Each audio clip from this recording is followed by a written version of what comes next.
Hello, everybody. It's me, Smithy of Hat Films fame. I know it's unbelievable. I'm here on my own on the main channel. Today, we are going to be playing some Elite Dangerous. It's awesome. I love this game. I've got my flight sticks earlier on. You might have been watching us earlier. We were doing some flight sim. I rapidly unscrewed the bottoms of these and brought them into the office. And here we are today. So, what are we going to be doing?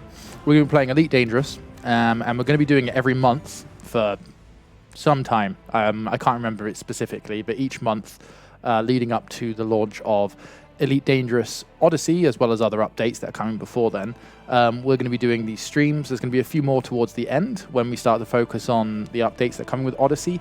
If you don't know what Odyssey is, if you don't know what Elite Dangerous is essentially a space sim, flight sim almost. A lot of your interactions for the time being are based inside the cockpit of your spacecraft. So you fly around the huge universe just doing all sorts of things, whether it be mining, fighting, trading, exploring, all sorts of stuff. But yeah, that's what you do. So I'll show you that in a minute. It's got one of the best sort of graphical UIs in any game ever. I love it. It's very contextual. And then Odyssey, which is the next big expansion for Elite, will be out next year, early next year, and that's going to allow you to like leave the spaceship, go and explore on planets and things like that. It's pretty awesome because it's one of the features that I've wanted in the game for ages. I think most people who play Elite think the same thing. We are all looking forward to getting outside and having a look.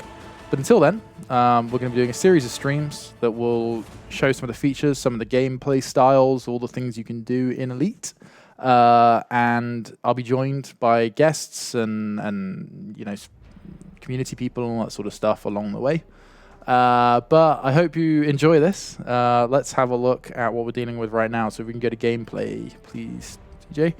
So this is what it looks like on the inside of your cockpit. It is a spaceship. This is me. In fact, I need to redo my Hollow Me because this is me in the top left here. I got a cursor I can hover? No, I don't. I set that up ages ago, and there's a lot of different things you can now do to your avatar, which is called a Hollow Me in this game. But yeah, let's have a look at my ship first of all. Let's have a look at that, so you know the kind of things that I am playing in. Hold on, I'm just plotting my brain to not be in flight sim mode. So let's have a look. Starport services.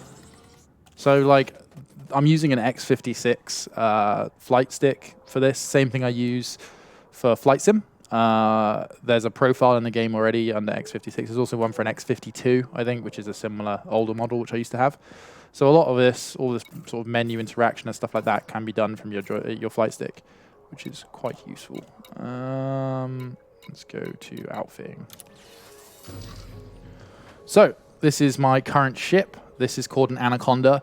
This is a bit of a later ship that you would hope to get. It's quite a big boy, and it's quite pretty, isn't it? Let's be honest. So in this, you can customize all your different things. So these are all I mean, this is complicated. I will stress that I, don't know everything about this game. So please, in fact, I'm quite a noob, really. So the more statistical side of things, I'm not very good at. So you're going to need to give me some slack here.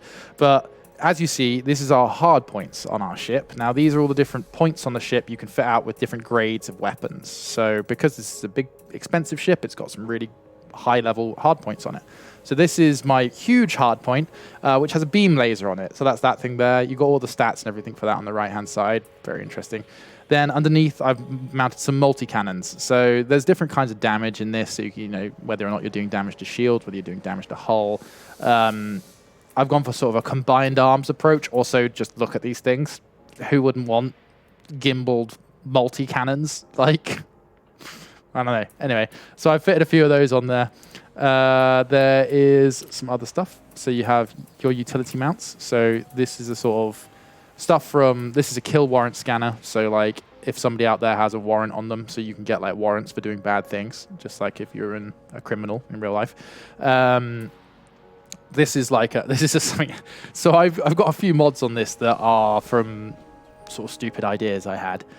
This one is a manifest scanner, which I believe scans the contents of ships, because I was like, maybe I could like hold up ships and take all of their stuff, but I haven't done that yet. This is another thing. This is a frame shift wake scanner. This is for like scanning when a ship jumps. Anyway, I could go into a lot of this. I'm sure some of you are more interested in just seeing me fly about. So a couple other things. So you can set up the inside of your ship to do different things. So you might want to have a load of cargo space to haul things. So you could change that. Or you might want, you know, more weaponry or something like that. There are options for tweaking things. Let's have a quick look at the gigantic galaxy map. I think. Oh, no, that's deploying hard sinks. Heat sinks, rather. Come on, brain. Work. There we go. It's on the left-hand side. So let's have a look at the giant galaxy map. So this is where we are at the moment, in this star. Outside of that, we've got all kinds of things. So it gets quite big, as you can see. Now, as we move on through the streams in the future, I don't really know why it constantly zooms in like this. We will have more of a focus on specific things. So we might be doing something with a person that does a lot of PvP. We might be doing stuff that might be a person that does a lot of mining, or a group of people that run canyons on planets. Those are the kind of things we're doing. But for the time being, I'm just going to try and get outside in this giga ship and show you a little bit of what's cool about this game. So we're currently docked in a big starport, and we are going to go out and you know, launch.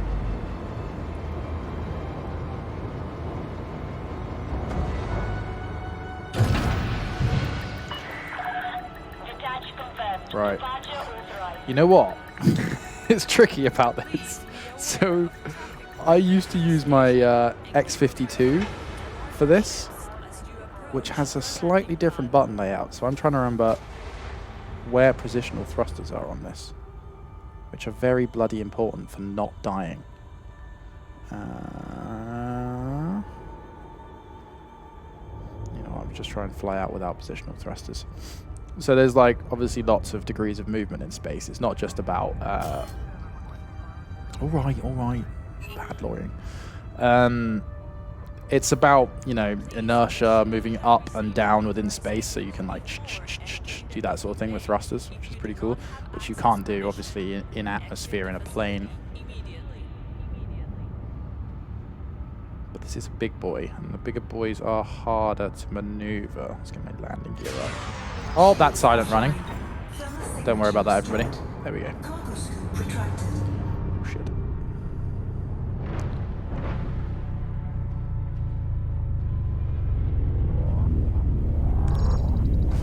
Integrity compromised. Yep. Taking Yep. damage. Yep. That's all good. Another excellent flight for Ape Air.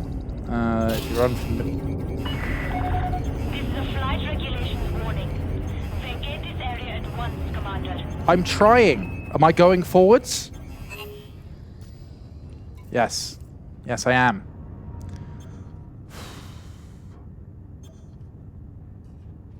We're out. I just realized, TJ, the chat is on In the Littlewoods chat. So no one's in there, that's the thing. Okay, so here's the bloody big station we just came out of. That there is, I think, a passenger liner.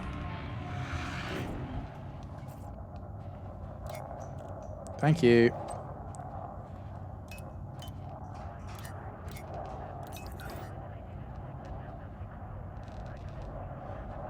Hi, guys. Let's go and have a chase of this guy.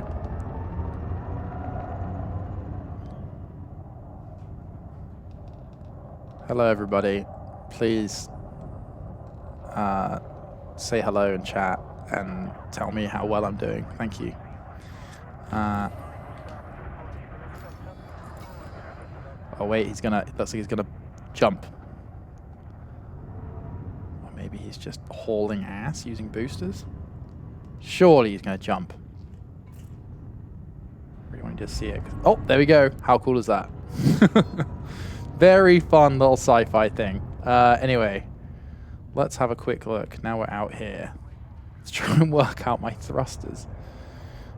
I'll keep this in view so everyone can actually look at something whilst I'm fiddling. It's going to be one of these little joysticks. There we go. All right, got it. So these basically allow you to position a bit better. Right, something I want to do.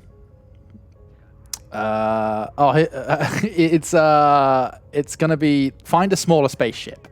So let's have a quick look at the map. Oh no, don't go to combat mode. There we go. Right. Let's have a quick look at the galaxy map and work out where my nearest ship is. Why? What?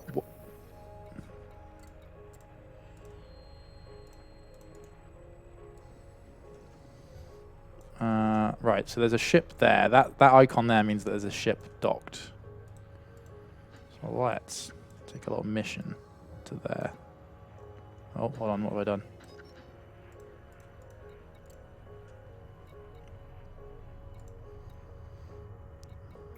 This is my current location.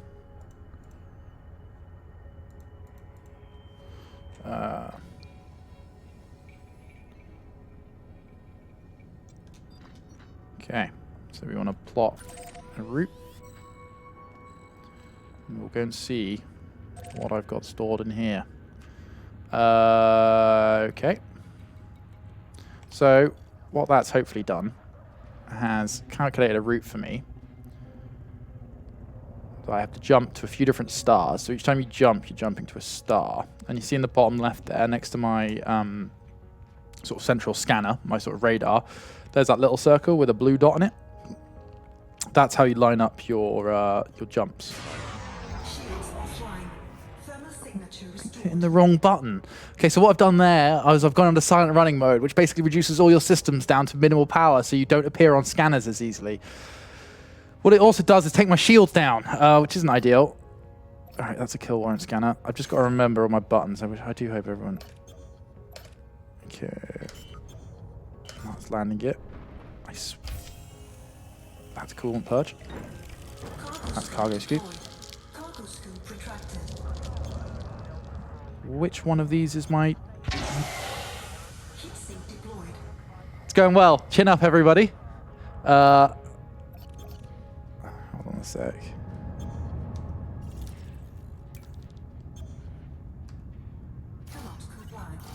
There we go. Found it.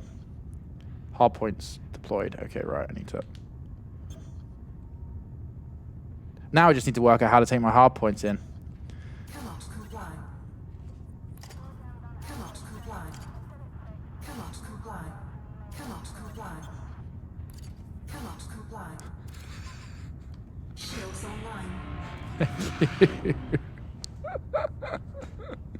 Alright, hold on. How do I get these fucking hard points in?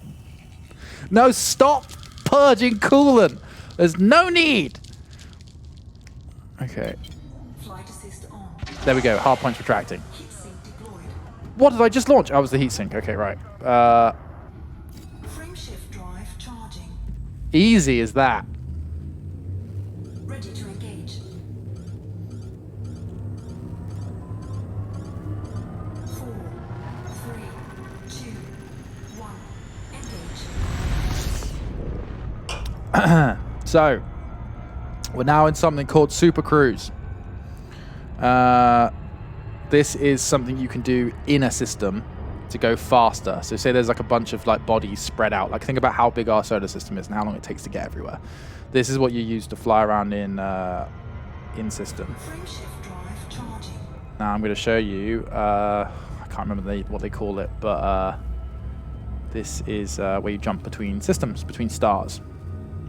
Looks quite cool.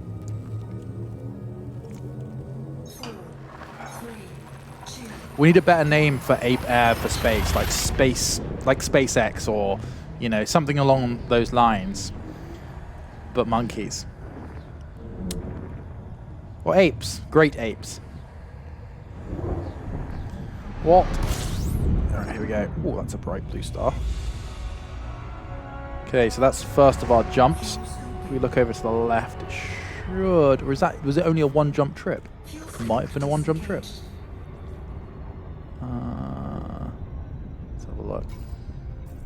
I should have checked. I think that was just a one jump trip, because this ship has such a large jump range that you can you don't have to do as many jumps. If you have smaller ships with lesser range, they sometimes to get to somewhere you have to do multiple small jumps. Okay, so let's have a look at. So this will tell us. Oh God, sorry.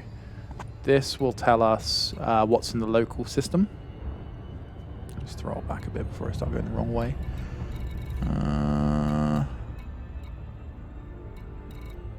So we've got different things here. So planet landings, system. So if I can set my filters. So I really only want. I think I would have kept it on a station. So if I go to stations, let's go to Newman Terminal. Okay, so I've locked in something there called Supercruise Assist, which will give me a trajectory, and you have to slow down at the right times if you want to actually jump out of Supercruise near the right star. Otherwise, you can overshoot it, and it becomes incredibly frustrating. So this has got something called Supercruise Assist on it, which means I can accelerate up, and it should control my throttle and tell me when to jump out of Supercruise once we get there. The 7-second rule, I think, is something to do with picking things off the floor and eating them, or it might be referring to the taking your throttle down 7 seconds before you get there. Don't need to do that with Supercruise Assist though.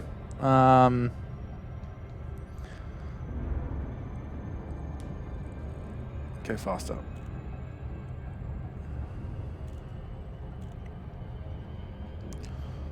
Whilst this is happening, let's have a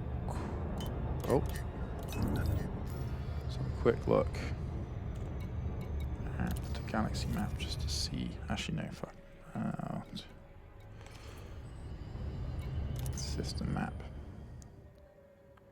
So a lot of this can seem quite overwhelming at times. It's I don't know. I'm a big believer in learning curves on games. So like, I get excited when a game initially kind of like sort of makes me think, oh my God, oh yeah, so we are going to the right place.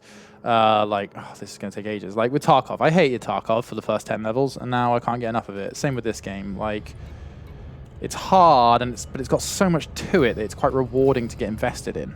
Oh, here we go. So we're getting a bit close to this. Let's see if I need to put any inputs in with Supercruise Assist on. But yeah, it's a deep game, and there's a lot to it. But hopefully, you'll be joining me monthly to help alleviate some of that difficulty, you know? Thermal Chad, that is me. So you'll notice the Supercruise Assist is reducing my throttle, so this disc in the middle of my... see if I can... Is there a wall here? There is. Okay, right. So this disc here, yeah, not this little one, this bigger one. On the on the right hand side of this, it's got my speed and my throttle, and Supercruise is bringing it down. So yeah. Apparently, Zoef. I remember Zoef last time. Do we still have the Yogscast? The Yogscast guild we set up ages ago. So me and I think Duncan were playing this a little bit. I think Bree might have been there as well. We were playing privately, and we also set up a Yogs guild, which was quite popular, obviously. Let's have a quick look on the... where the heck is guild? I forget. Oh, here we go. We're coming out of Supercruise.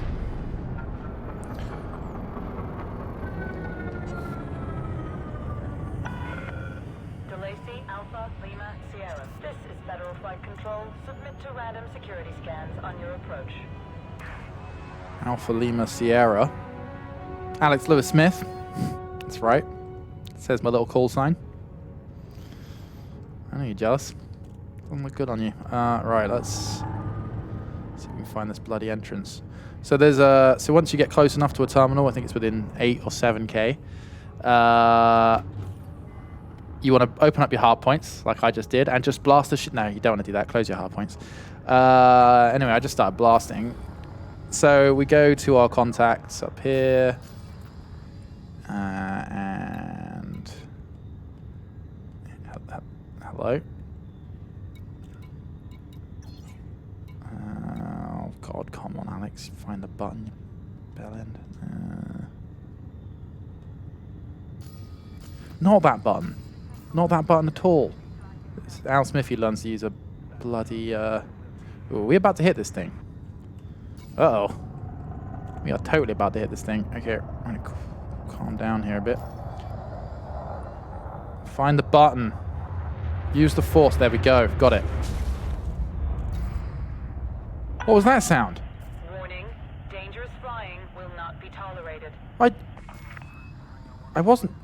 Here we go. Newman Terminal. Right. So we go there. Request docking. Access granted. Proceed Docking request granted. 02. Now I know what you're thinking. Dock has got to be tricking a ship like this, hasn't it? No. It's got an auto dock module installed.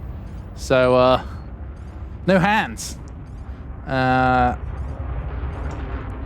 not a space hazard. Oh. Excuse me. Slowing down for auto dock. Now. We're in auto dock. Some people call me a coward for that. Fair enough.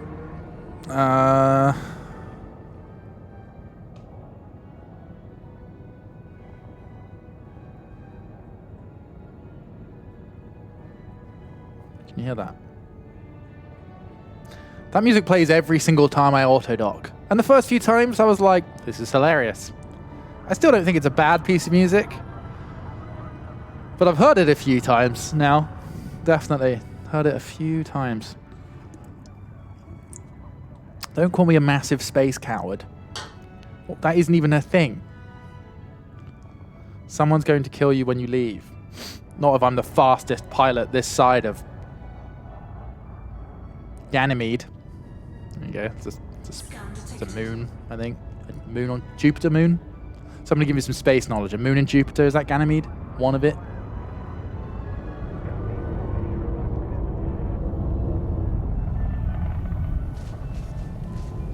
What? Hold on. I was too busy looking at chat.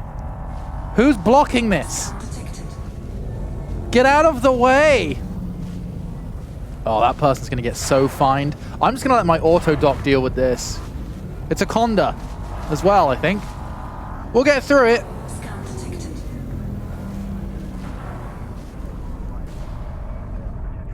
Easy. Easy. And that wasn't even my fault. If I get fined for that, I'm blaming it on the autopilot.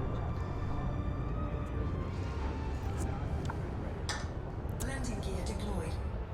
It's easy, isn't it? Don't know why everyone struggles so much.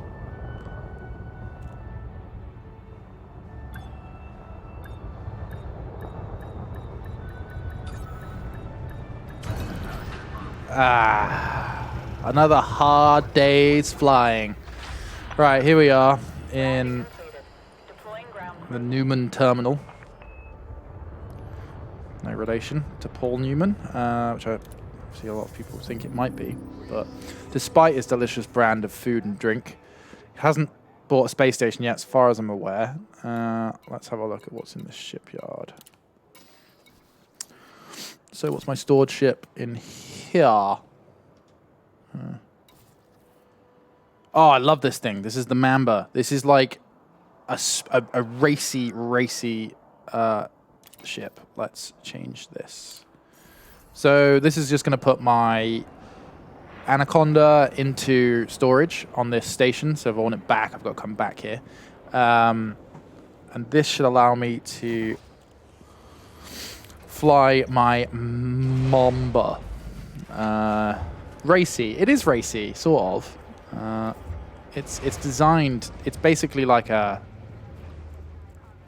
It's sort of it looks like a classic racer. Let me just show you a picture of it. So, good outfitting. Look at this thing. Look at how beautiful this ship is. That is gorgeous. Right, let's have a look. So we've got a huge laser hardpoint on the top, a couple of large multi-cannons, and some Seeker missiles. Again, I don't really know what I'm doing with these, so I know a lot of them. I know certain, well, for a while, back in the day when I was playing a lot more intensely, I remember things like certain things being just garbage. So who knows? Let's have a look. So we're full on fuel.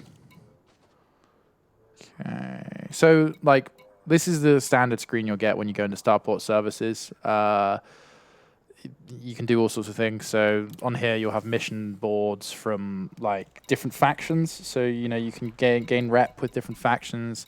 These are things like ship computer components. Donate. You can donate money to get more rep. This is a little bit like rep. Reputation systems in other RPGs and online RPGs. Some of them are like really easy, so some of them are just, but then other ones are like deceivingly hard. So it's like, get 90 units of something and then you realize that those units aren't for sale anywhere but like hundreds of light years away. So you do need to pay attention to this sort of stuff. But we'll go into more detail when we do sort of specific streams on those kind of things. Universal cartographics is another thing. So universal cartographics is like map stuff, basically. So, this is actually quite good for me here. So, when you fly through systems, so I've done some sort of, big runs from A to B, you can use a scanner to scan information in the local system, and then you can sell that information to stations that perhaps haven't had people explore there before, or basically the further you get away from where you recorded that data, the more money it's worth, because it's less likely that they would have had as much detailed information about that area. So, cheeky Millie, just sell that page of information.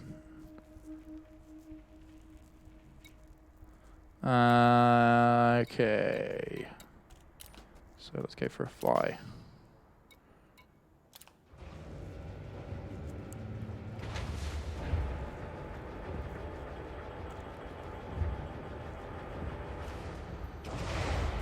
Apex. It's not a bad idea, Apex, although everyone's just going to think I'm thinking of the game. The flight stick system. See how much more nimble this is. I'm using an X56 HOTAS, which is sort of like a middle, a medium ground, I'd say. They're very nice, but there are more expensive versions of it out of every time. I got to unbound that key, man. It's because on my old stick it was the furthest left switch, but that for cargo scoop and landing gear. Look how much quicker this thing is. Oh, it's so fun.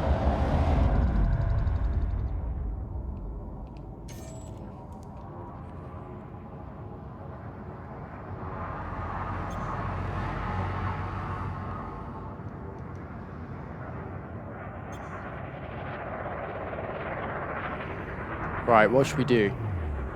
Who needs shields anyway? Exactly. Who needs shields anyway? So one cool thing, in the right-hand section of the screen here, you can see among other things that I'm speeding.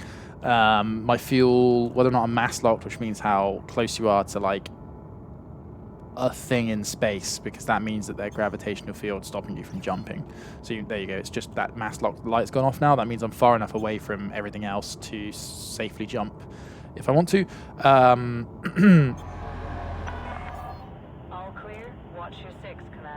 Okay, so next to that, to the left of the fuel and things like that, you've got systems, engines, and weapons. Now, this is your power distribution. Oops.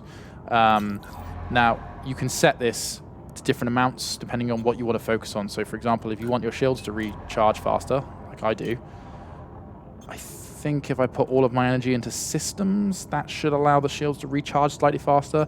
If you want to go the fastest possible you can, so I just have to tab up on a wheel on here. That'll put all my energy into engines, which will give me the highest top speed. With weapons, more damage. I guess perhaps faster reloads. I'm not entirely sure. I'll confess I haven't done much combat in this game. I mainly explore and trade. I did a little bit of mining. That's pretty fun. I think we might have showed you that like year or two ago when the blowing up mother loads or blowing up asteroids came out. That is awesome. In fact, let's go fly around an asteroid belt if we can. Let's have a quick 0. Quick look to see if we have any asteroid belts. Oosh. Sorry guys, I will get used to using this joystick again. Please don't beat me. Points of interest, let's put that on as well. Okay. Another thing I want to do is get a fleet carrier set up so we can get everyone in who wants to play on that fleet carrier, which I've not done yet. They're very expensive and they cost a bit to run, so I haven't really got. I think they're about 5 billion, which is a fair bit. Still not much for old Bezos, eh? Let's have a look at structural sanctions. These are all. I do love a bit of mining.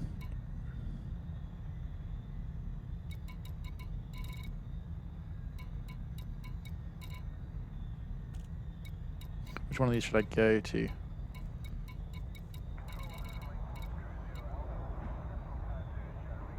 Let's just go to like. Frameshift drive charging. I don't want to go to a hazard one. Oh, hello. Oh. See, because my system energy was so low, charging the frameshift takes a while. Hello. We've got a little gang. Oh, look at that. That's a cool looking ship.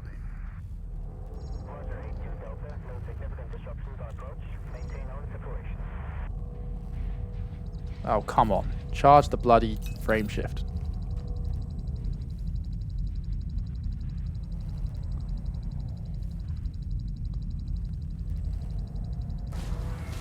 Oh, it's because I'm near the ships. Okay. Watch where you're flying, Commander. I fly where I like. I'm the king of the sky, baby. Woo!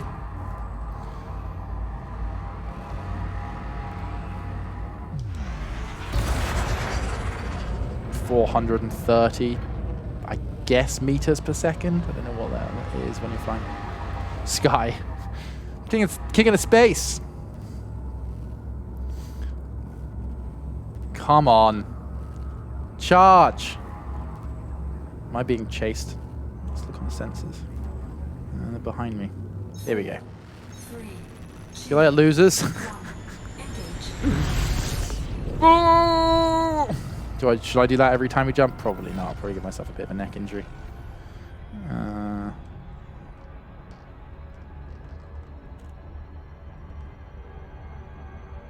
Oh wait, yeah. This doesn't have the module that gives me the Supercruise assist, which means I'm actually going to have to do this like a nerd.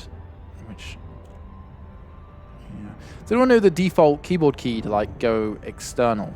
In terms of if I want to use like the camera, I haven't actually usually just stick in the cockpit.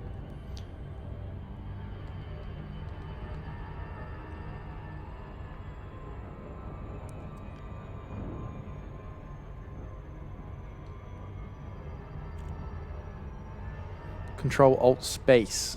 Okay, cool. Thanks. I'll try that when I'm not trying to. Oh, interdiction.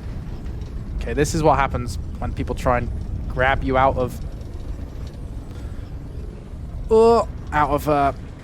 Supercruise.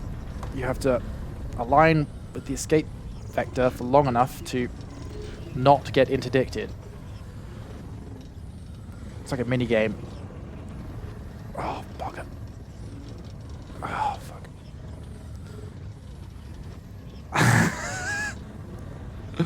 Oh, I'm not doing well. I will not be interdicted. I refuse. I refuse. No, I'm going to get interdicted. Oh, I've been interdicted. Right, okay. Time to escape. What did I get interdicted by? Oh, there's somebody to my right above me. So you see on this disc in the middle, this is giving me sensor information. Now, if I knew how to toggle between targets, I might be able to actually target them. But I don't. So instead, get the hell out of here. Oh, we're still in safety cooldown. Actually, let's have a look at who it is that's... Oh, crap. Do I not have my... I don't think I have my fire group set up on this, so it means that none of my weapons are actually... Who is it? Oh, everyone's jumping in, I see. Right. There's one.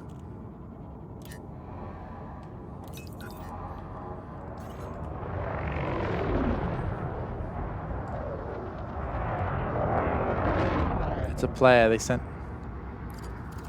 Okay, I know. I briefly saw the message. Cannot comply. Cannot comply. Flight assist on. Frameshift drive charging.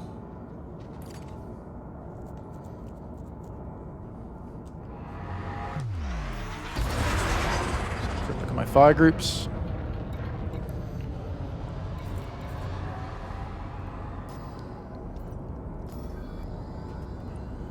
So, I should have the weapons, very least, on.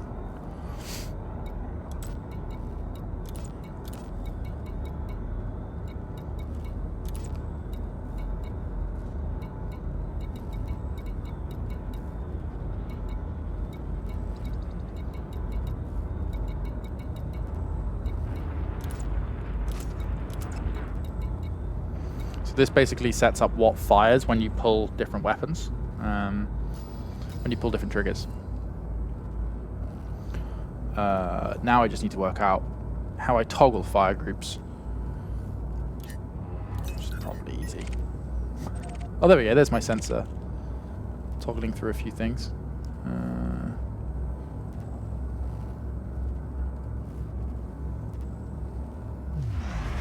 Friendship drive charging. That'd be a good name for the stream, actually. Friendship drive charging. Come on! Charge! 4, Yes. 3, 2, 1. Engage. Yeah, can TJ, can you play some slightly atmospheric music quietly in the background? Thank you.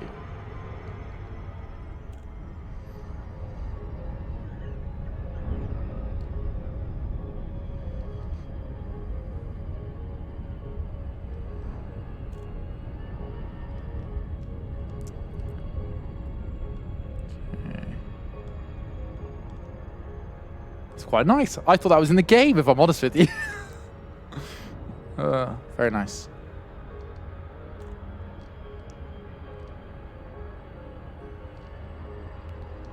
Okay, so we're coming into the ring here of a, like Saturn. Which is, this is the frame shift drive view, which is kind of like, you know, how you quickly get around the solar system. But once we jump in, you'll start to see all the individual planets, the individual rocks and things like that make up the belt, which is always fun. They're quite fun to weave through.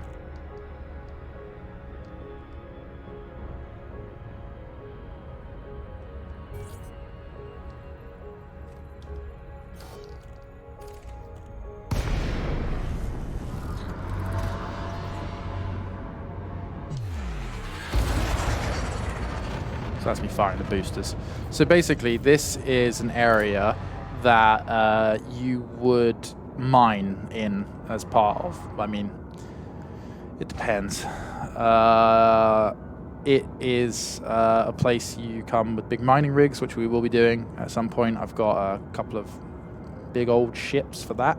And it's a good way to make money. You basically jump into these extraction sites using various scanners and things that you can buy. You can scan rocks for their contents. That will either say you can blow this thing apart and get its juicy insides, or it will say like, oh, surface deposits. So you can just like use a laser to, like a mining laser, to blast it off of the surface, which is pretty cool. Let's have a look at the planet instead.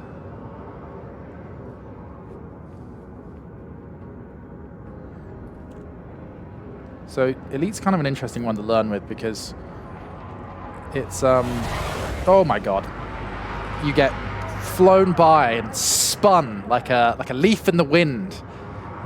Oh, look at all these. Oh god, I just realized how many contacts are on my HUD now. Don't scan me, you have no right. Let's have a look and see if I can find any of these who's on here.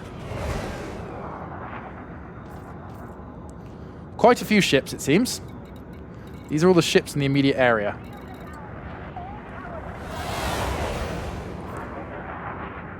Am I going backwards? Have I managed to switch myself to going backwards? No.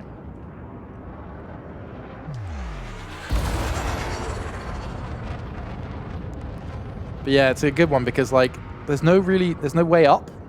So it's like this is obviously as valid a flying vector as the other one I was just on. And it's kind of good for like learning to fly upside down, I suppose, in other flight sims. Elite's certainly one of the ones that have had more flying time in than other recent. There hasn't been many flight sims recently, has there? To be honest with you. Certainly ones not any with the sort of depth of sci-fi detail.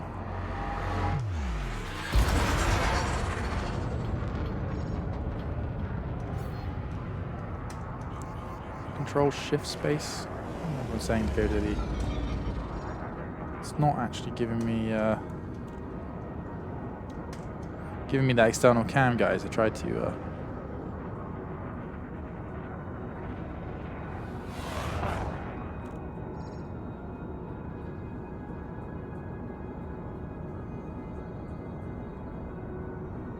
Control Alt space. Actually doesn't do anything.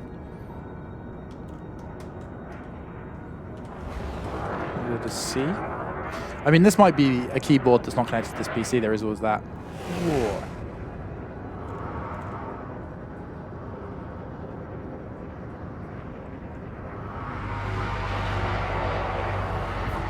I'm just going to slow down a second, work out how exactly to change fire groups on this joystick. Give me a moment. So.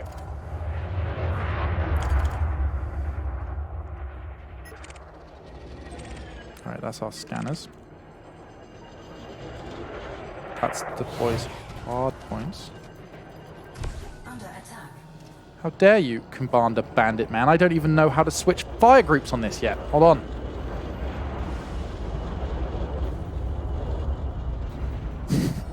So graceful. That's my lights. Okay. X56. Does anyone know how you change fire groups on? Target destroyed. Excellent. Good news. Oh.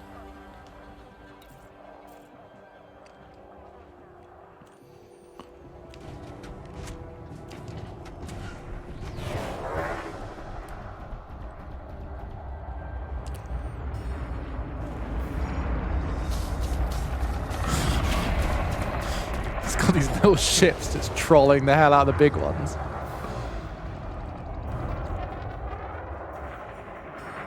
What's this guy gonna do? Lining up Giga Shot. Oh, hello. That's a good looking ship as well. I think this is maybe an Imperial. No, actually, what ship is that? Whoa! I'm not being stream. Well, I might be being stream snipe, but yeah, this is open. Oh, I'm sorry. Open play. So you know, people can jump in and work out where I am. I mean, it's all in the bottom left, so you can get here on time. By all means, come and join. And if you have an X56 and you know which button changes fire group, do let me know. Let's fiddle with some more buttons, I guess.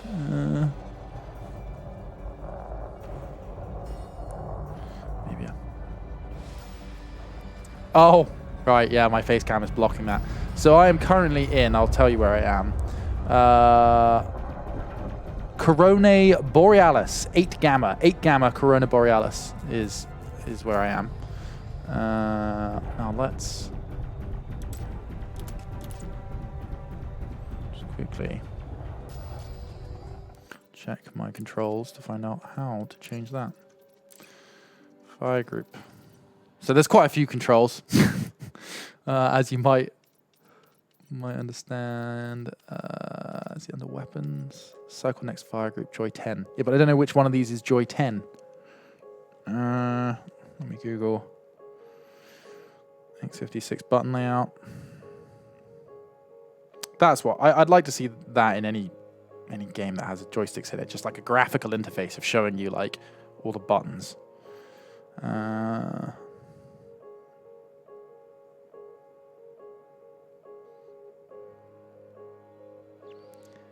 Be right with you. This is a tiny image.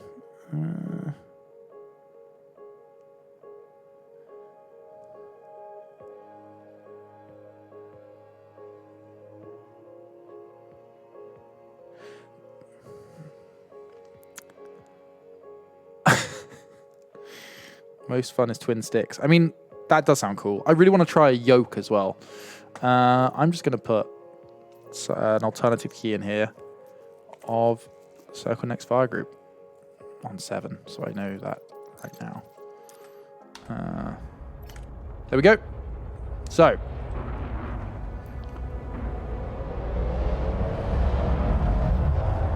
who we killing? That's the real question here. Don't really want to fight a Federal Corvette.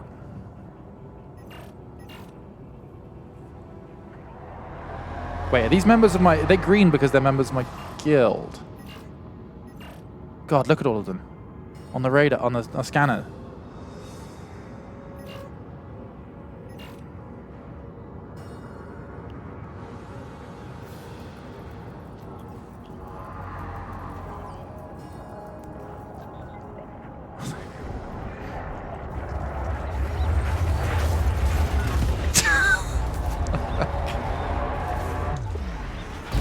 He's wanted.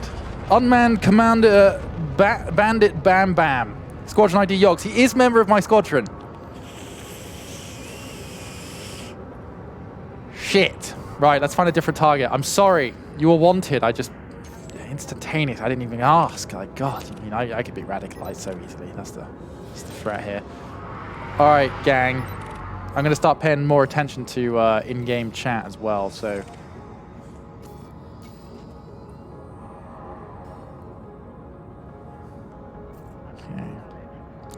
He says he's going to start paying more attention.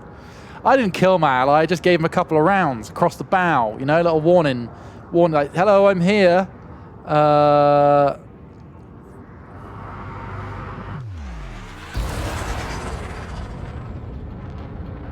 Okay.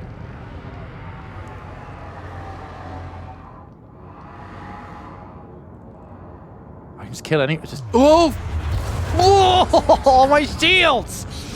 God damn it! I should stop looking up at chat. This is reckless and dangerous. Right, okay. We've got a little bit of fighting going on up here. Are you just killing the lore up here?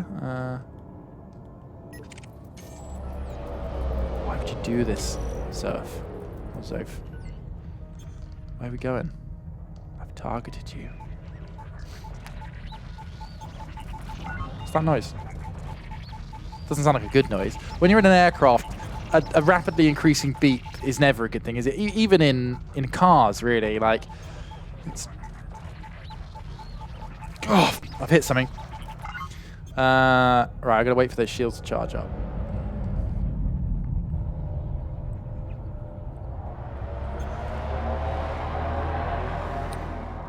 Not a space hooligan. It's Zoof. No, you're being nice, Zoof.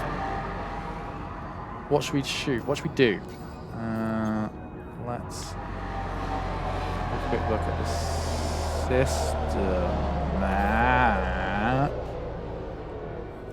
Resetting power to that. I'm a coming, boys.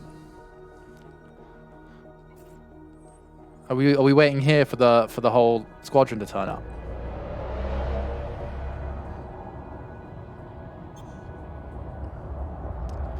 So this was a small squadron / guild that we set up a while back, actually. Last time we played this on stream, I think. More pips to system. What, just to get my shields back up? Yeah, fair. There you go.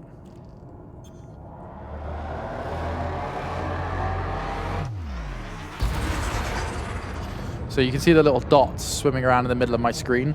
That is because the multi-cannons I've got are on gimbals. So they're constantly sort of slightly turning to get a better lock. Here we go, what's this?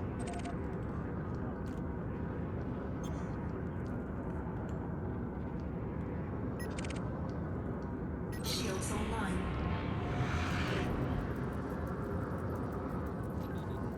That's the Federal Security Service. I probably don't want to fight them.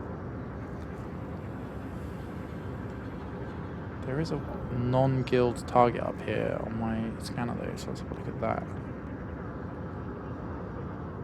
Where is that? Should be in my view. Maybe it's miles away.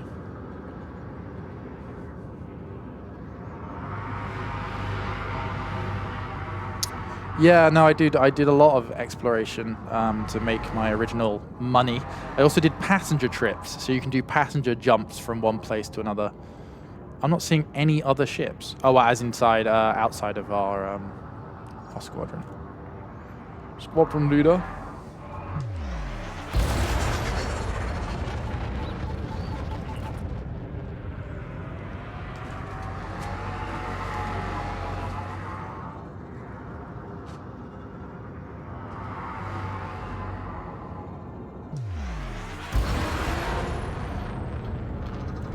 You don't get to chat with the passengers, unfortunately. No, you could role play it. You can also do a multi-crew in ships. So like where you'll have multiple people playing in the same ship and one person can operate weapons, which is quite useful because this game, especially for new players, can be quite overwhelming when it comes to monitoring systems. And I mean, hell, you've seen me. I've not got an insignificant amount of time in this game, and I'm still struggling to keep up with it. But that may be a reflection of my ape brain.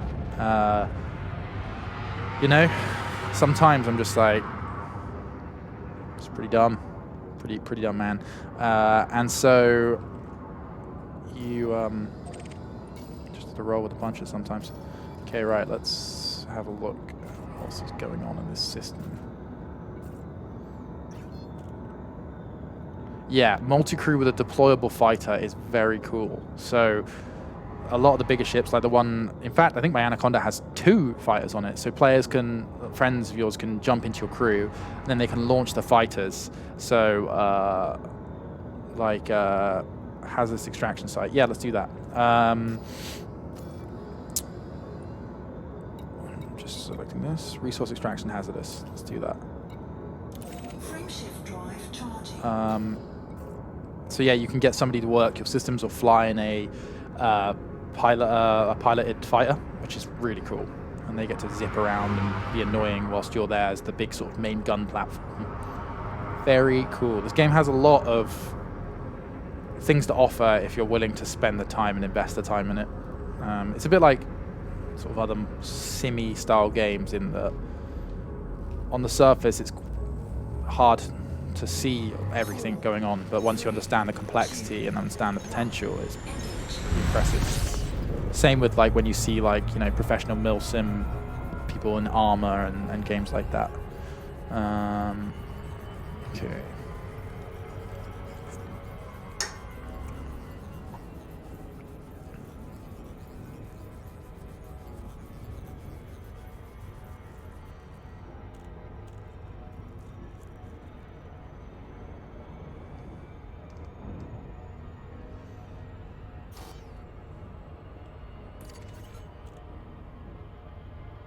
I'm gonna have to Supercruise there.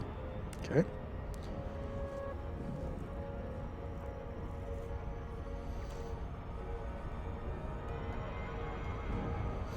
I want to hear some random elite science facts. Yeah, go for it. Alternative. I get it now. Fuck. I'm a dumb man. But yeah, I hope you guys are enjoying this. This is obviously quite unusual for me. I don't really stream on my own, and it is odd having to talk so much. I'm not going to lie. I know a lot of people think, well, I do love the sound of my own voice. I'm not too proud to You know, well, it's a bit nasal, a bit whiny actually, if we're really critiquing it. But yeah, this is something that's going to be semi-regular. Like I say, initially once a month, we're going to be here playing Elite, and we'll have some guests, and we'll have some people taking us to interesting sort of locales. You say, like I say, some people like racing canyons on planets in this game. Other people blow up huge asteroids to mine things. Other people shoot the hell out of things. I think shooting is the one I'm going to need the most help with, because I'm very much a non-combat player in this. I am terrible at it. You should see some of the things people are capable of in this game. Like, man, one of the things that really got me into this was a long time ago. I was watching somebody dodge in and out of asteroids, avoiding people, as in hiding from them. So very much like, always reminds me of the scene in the Star Wars prequels where the bounty hunter that isn't Boba Fett, Jango Fett. Wait, who's the older one? Is Jango the older one? Anyway, one of them, and they have to hide by like sticking onto an asteroid. It's very much like that. It is Jango. Yes. Still got it. Still got that Star Wars knowledge. So Jango is there with his son, and they hide in their ship, which I did know the name of as well. What the bloody hell's the name of that ship? Slave One. Weird name, really. Does anyone know the backstory behind that? But yeah, that kind of caught my imagination a little bit in this game. And people do all sorts of things, like you can... So something, again, I'm going to go into a lot of some of these systems, which again, I don't fully understand, but the sensor system is really cool in this game. So you have this HUD in the center here, and this shows you sort of a 3D readout of what things are, where they are, in position to you in a sort of a 360-degree space, which is just really damn cool. And you can do various things in your ship to hide your signature from other ships. So you can turn your systems right down. You can put out as little energy as possible to try and hide. And that is very, very cool. VR works very well in this game as well. Personally, for long streams, I prefer not, because I just don't think that VR is comfortable enough for that period of time right now, just in terms of technology. But what is amazing about this game, which you can still, get from playing it without VR, is the interactable HUD. So you see, you're seeing these things pop up when you look at them. It's so good.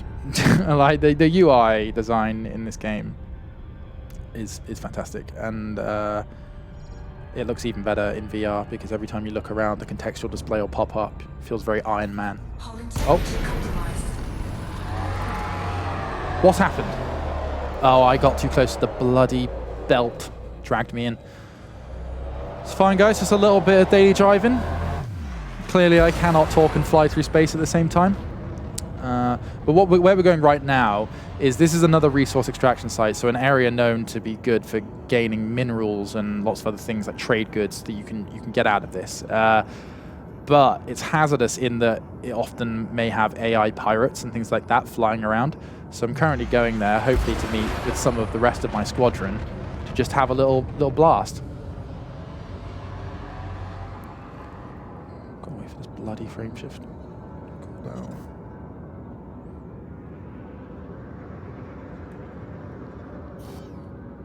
Frameshift drive charging. 4, 3, 2. I should get, I will look at the squadron and get some more people in. Whoa, that's pretty cool. Get that hard point back in. We'll get some more people into the squadron as soon as we can. Look how bright that star is. See this this thing down to the bottom of my just below our target is a green player jumping in frameshift. It's quite pretty. Let's bring this bad boy down. Okay, there we go.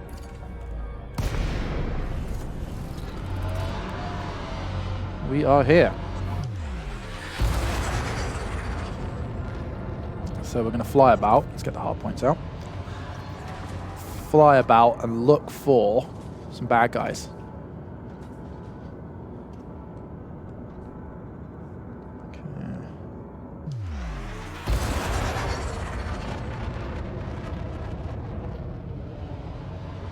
So what I'm doing there is just a boost button. So a lot of ships have just a fun little short amount of boost they can do. See the engine bar is charging up there. You can't do it so many times, but it gives you a little boost of speed, which is useful for those. I don't know, just cool, isn't it? Fun little like, oh, I want to quickly move around this corner, I'll use the boost instead. Or to get you going faster. Look at that light coming up over these asteroids. There's some crazy pretty places in this. We're gonna have a look at some of the cool like space features throughout the galaxy, the universe. So there's, you know, the big gas clouds and planetary features and solar system features that look really, really cool. Our own solar system is in this, but it's miles away, apparently. I've not been, but I know a few people who've made the trip, and it can take a while. Very, very long way. It's, I don't know, top of my head, 40 jumps, 50 jumps away, which is, I mean, one jump probably takes from lining it up to 4 seconds to jump to back out again. You're looking at like a minute or two per sort of like jump to re-jump to jump. So, you know, it's going to take a couple of hours at least. You haven't even Earth is just been to be max level in a stat. Okay. Special permit. Soul is inside the bubble. Oh, I see. Yeah. This is so. There are elements of space that are considered safe and legal and all that sort of stuff and policed, and then there are parts of space which aren't. So there's that consideration to make. Like some parts of space have government and you can land and trade and everything, but others are completely lawless. Others are completely empty. It is impressive. I think I either saw a mining laser up ahead or a bad guy.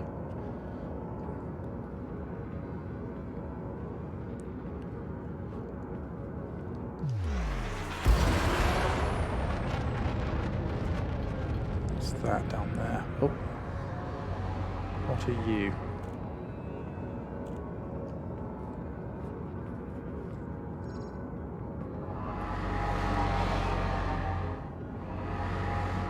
Miles away. So remember, I can use my position thrusters to turn better now.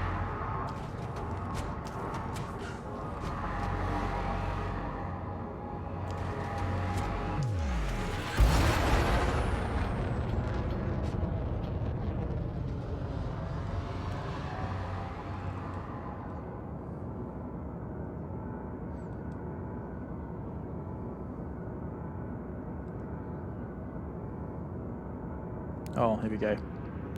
That's either combat or somebody mining mining. Certainly looks like combat. Well, hard points are deploying. Press F to pay respects, because I don't know what I'm doing. I just gotta hope that I got superior firepower. Excuse me. I burp when I'm nervous.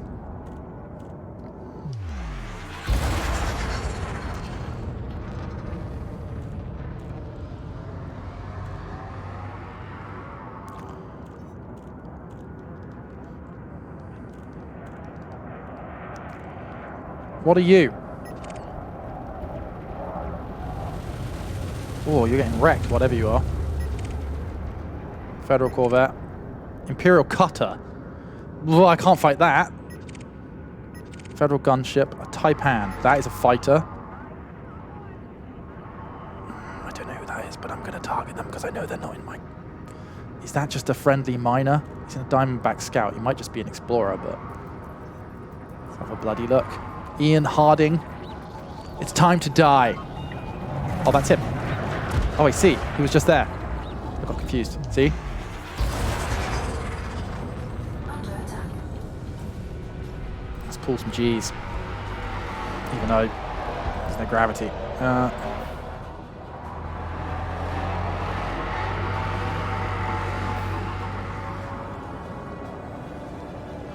He's trying to evade me, the bastard. See, these look like friendly miners. Are these just miners? Are you miners?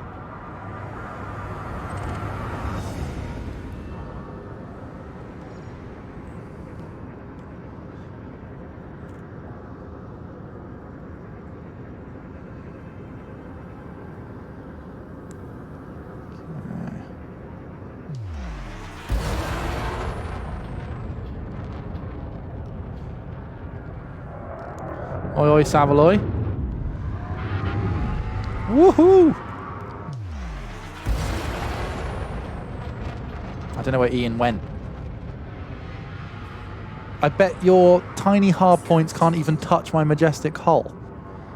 They're sending me smack talk. Okay.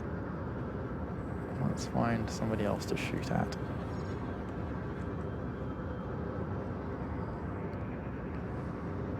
I'm going to be streaming on Yogscast the whole time. You don't. I just use my personal Twitch for when we do squad streaming. Who are you? Whoa. So there's no actual hostile. I mean, the hostiles might be dead already. That's the thing. Just scanning.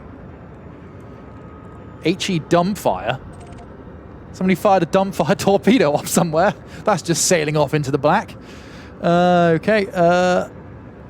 It's so cool. Like being able to like scan. I don't know. There's a sci-fi part of me that's like, whenever you watch Star Trek or anything like that, you know, like there's always the whole like scan it, and you're like, you never really understand how that works or like how that would look. Oh my god, this person's definitely getting blown to shit. Oh, it's a friend as well. Jason Stone is deadly. Jason, how dare you? You're wanted, Jason.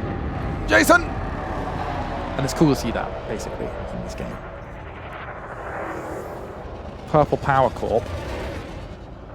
Oh, Jason, this doesn't look good for you, mate. Stop scanning, mate. Jason? Who's that?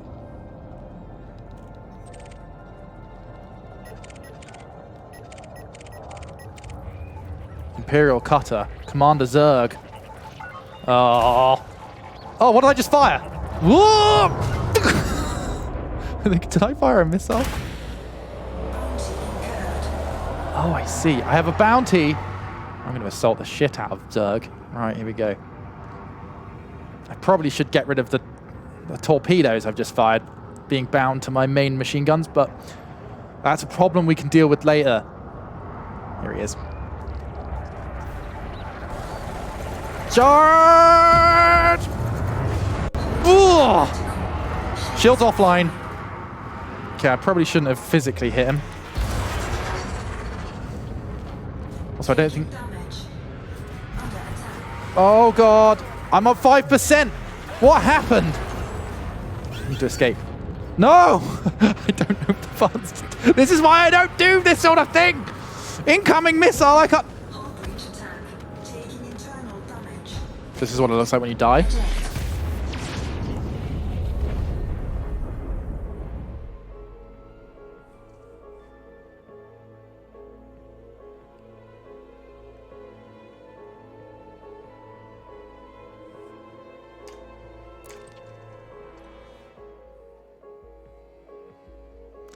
Uh-oh. Crimes against Independent 8 Gamma were detected by your ship. So independent people in the system. You're being processed as an undesirable. All-ray sector, some long-ass code. And must pay the appropriate legal costs. All right, talk to me. What's it going to cost me? Well, it's going to cost me 4 million, just 5 million, just to get that ship and its loadout back. Legal costs of 200 credits though, which feels incredibly cheap in comparison. When you're looking, imagine you got a speeding fine because you just wrapped your Lamborghini, or hell no, like Bugatti Veyron around a tree for going up 200 miles an hour down the M4. And they're like, well, that's going to cost over £1 million. And you're like, no, I can't afford this. And they're like, and a 200 quid fine. And you're like, surely the fine should be relative to how rich I am, right? Anyway, time to spend 5 million on getting that bad boy back. Apparently that's 5% of the ship's value. Holy shit, I did not realize how expensive this thing was.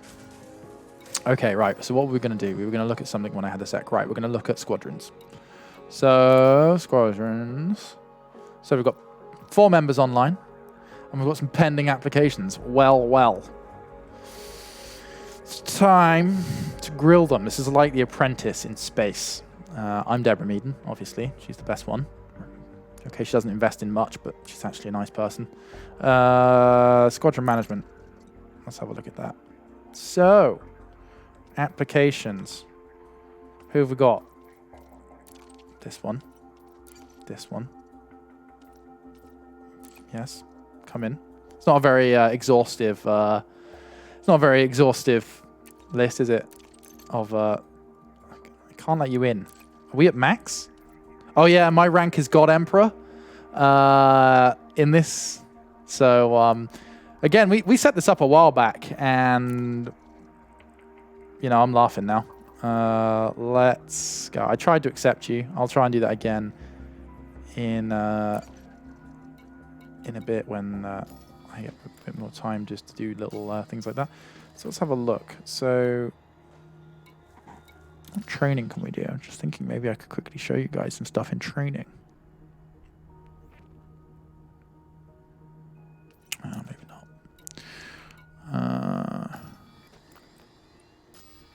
Oh, let's customize my Hollow Me if I can. So here I am. Okay, I don't look anything like me.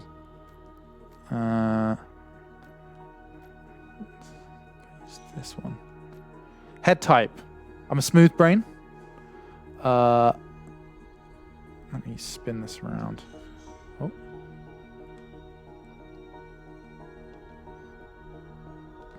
There I am, guys. Sad eyes. Extremely sad, melty eyes. Like somebody put sort of the yolks of 2 eggs under a hot piece of glass. So if I change from smooth brain to rough brain, I mean, that ages me terribly.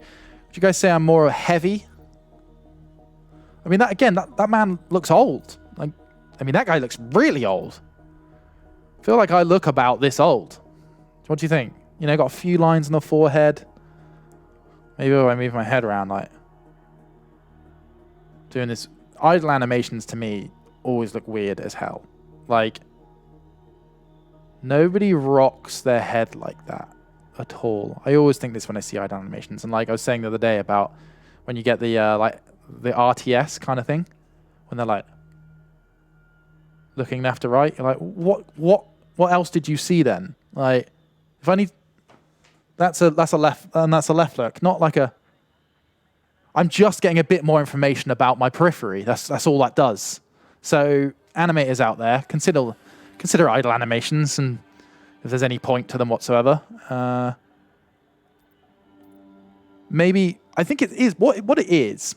I don't know why I'm choosing to focus on this. When you move, when you're stood on the spot, you tend to shuffle your feet and things like that. So the movement comes from your whole body, right? Rather than like, I don't stand bolt upright and do.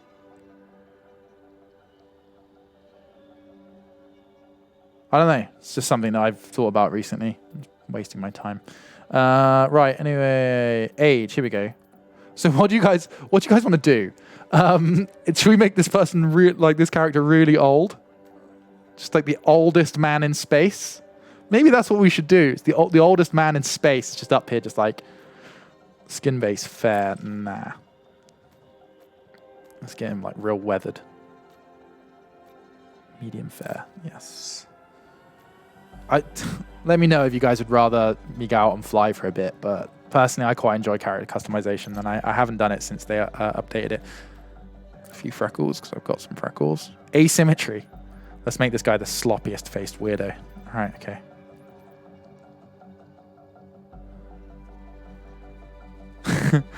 All these younglings with their hyperdrives back in my day, jumping to another system took weeks, not moments.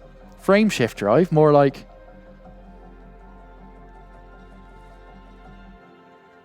easy life. Nah, terrible. I'm sorry. Scars. Right. Just, oh man, this reminds me of who's the character in The Expanse who is, he's a pirate for a while, and then he joins on the giant ship thing. What's his name? I mean, I'm not giving you guys much to go on here. What is his name? on The Expanse, he plays this kind of like piratey second in command character. He's actually one of my favorite characters. I freaking love that character. I love the story between him and not Fred Johnson, no, the other one. I haven't watched it in a while. God, I should watch that back. Not Ajax, not Anderson Dawes. The Belter, Ashford. It is Ashford. I think it's Ashford.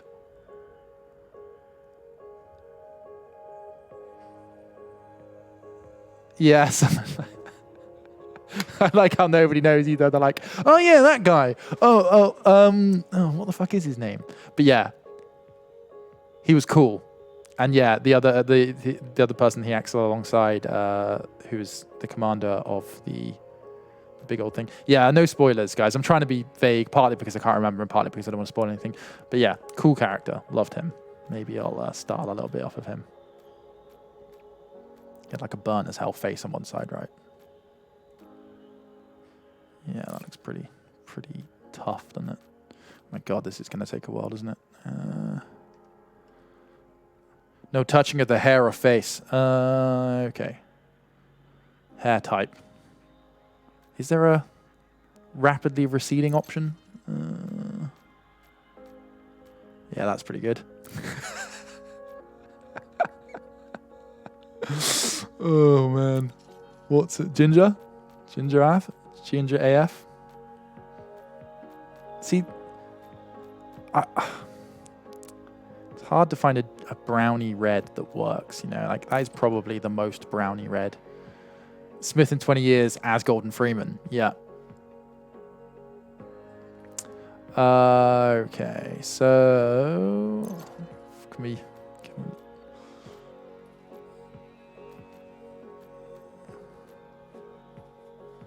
oh yeah, horseshoe.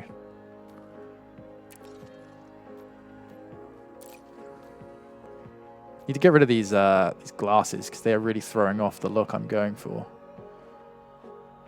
Eyebrow color, God. Okay.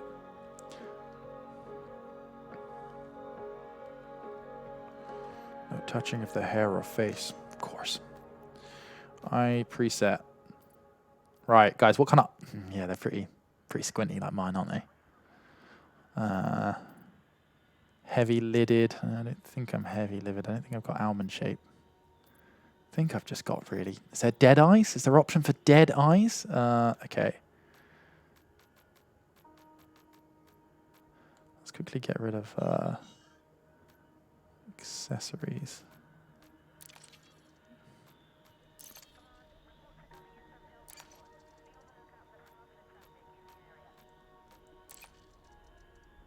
No. Yes. Excellent. Look, he's actually looking a bit like this guy now as well. We're getting there. We're getting to look like...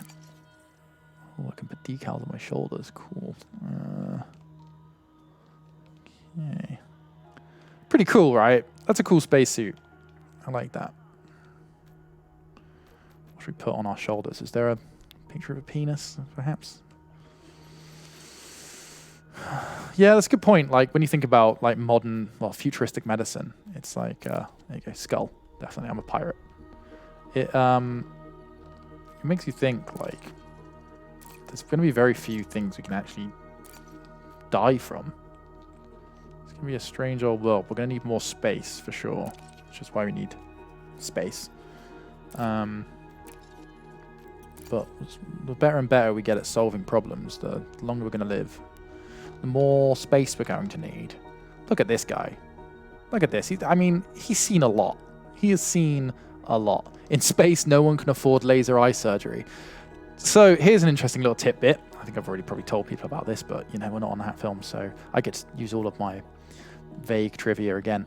So, when people come back from the International Space Station, some astronauts reported a reduced vision, so worse vision. Obviously, a lot of these astronauts have incredibly good vision as part of their selection process, so I can imagine that's bums you out a bit. But yeah, they found that they struggling to focus a bit more, that kind of thing. And they looked at their eyes and they realized that because they're in 0G, the blood flow to their eye isn't as regular, isn't as reliable, isn't the same. And that was affecting the nerves, the ocular nerves, the nerves that you see things with. And they're like, well, surely everyone would experience this in 0G then. The flow, the blood wouldn't work. But some people hadn't had any problems. And they worked out that some people can survive fine in 0G and still have the appropriate blood flow to their eyes, because of a gene.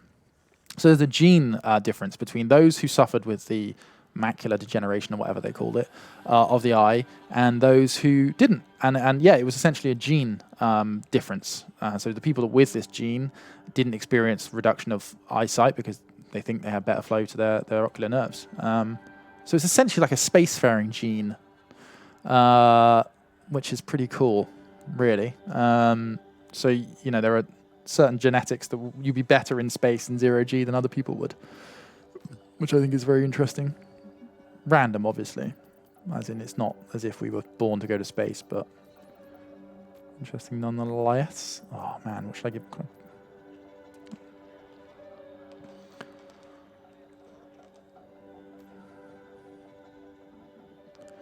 Am I renaming my character? I don't think so. I think I'll leave it as Al Smithy because I think it'll just make things bloody confusing. Okay, let's get back in space for a bit because I've been messing around with this. I'll save what I've got so far. Making my character. Oh, I can put him in a new slot. I see. That's good.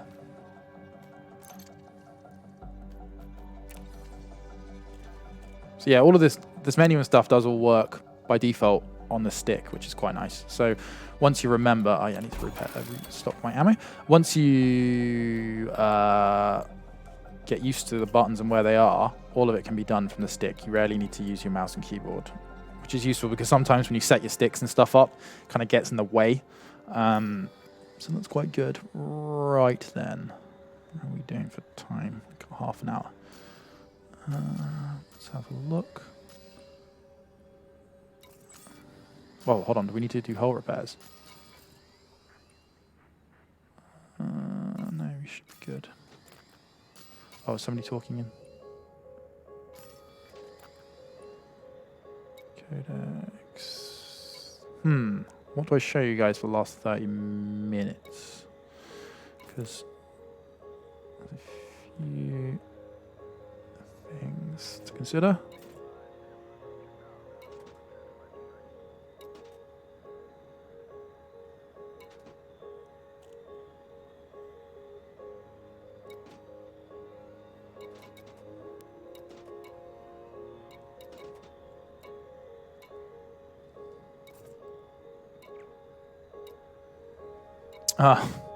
I'm quite excited to show you lot mining at some point because that is really fun. So you can install refineries on your ship. You then harvest the minerals off of things, and then they get processed into ingots, and then they get put into your storage or your cargo bay, and then yeah, you get to sell that at stations and things like that, and places where they need them. I don't know. It might not be fun to some people, but I love that sort of stuff. Mining it's pretty sweet. Alright, so I'm just launching again.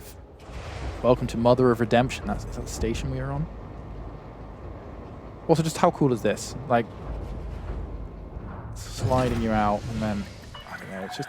If you told me as a kid I'd be able to fly around space and do all these crazy stuff on computers, I would be very excited. I was excited.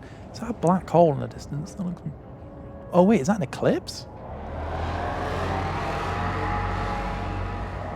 Cannot comply. Just got mass Comply. Okay. Yeah, you can play this in VR. Yeah.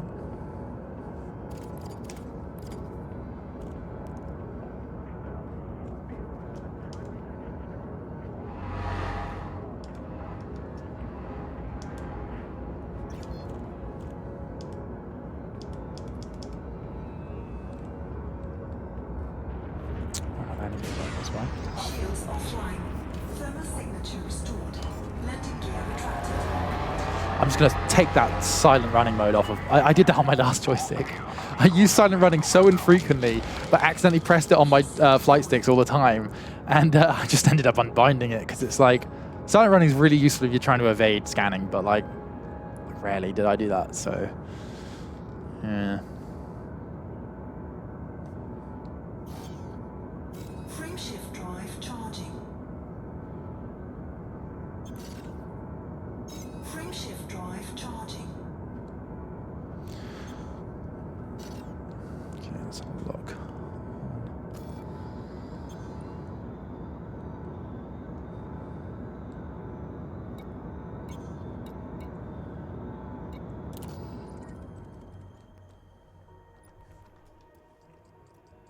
So this is an example of a system map. So, God, how do I zoom out?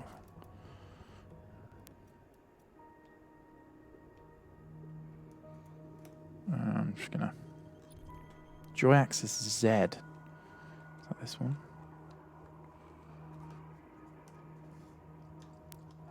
Anyway, yeah, this shows you the sort of layout of planets and things like that, and you can select them. You can go and land on certain ones and things like that.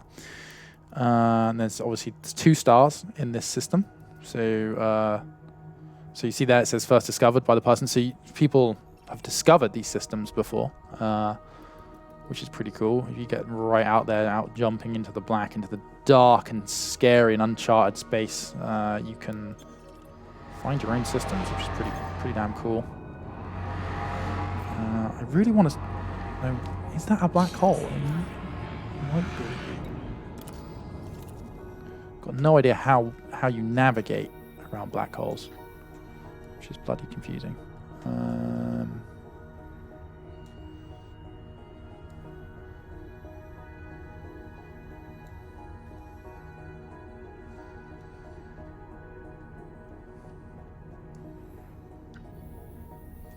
Here we go. So I finally worked out what was zooming me in. It's this bloody little wheel on the top of my joystick throttle. So, as you can see, it's a big place. Each one of these little dots represents a whole solar system.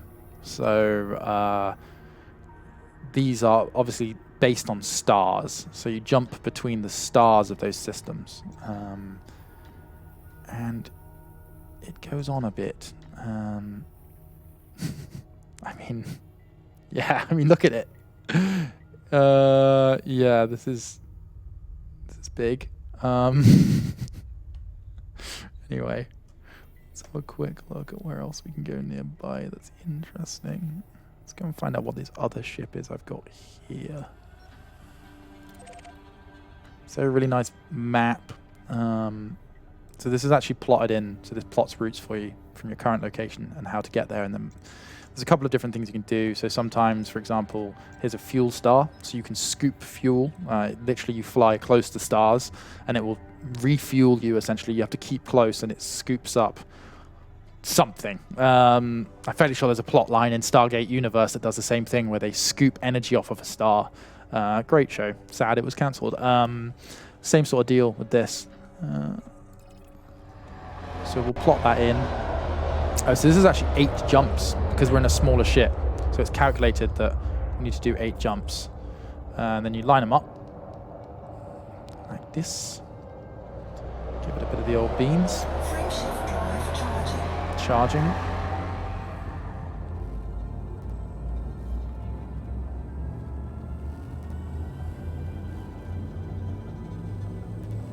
Stargate Universe, I'm fairly sure, was cancelled. 3, 2,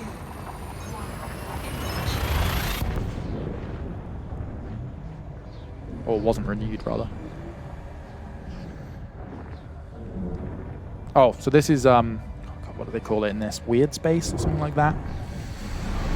This is like the space between space that you jump to, this might be completely wrong, but the way I see it, you've got frameshift drive for getting around solar systems quickly because, you know, they're still gigantic distances. You know, it takes months to get to Mars, and that's within our solar system.